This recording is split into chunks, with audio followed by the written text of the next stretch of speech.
हज़रत अली रज़ी अल्लाह तआला अन्हो फरमाते हैं, हया सब खूबियों की कुंजी है और बेहयाई बुराई की निशानी है।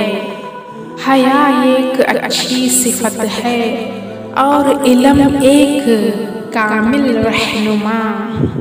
अल्लाह ताला से हया करना अज़ाब दोज़ख से बचाता है। हया जैसी कोई सिफत नहीं और सखावत जैसी कोई फजीलत नहीं।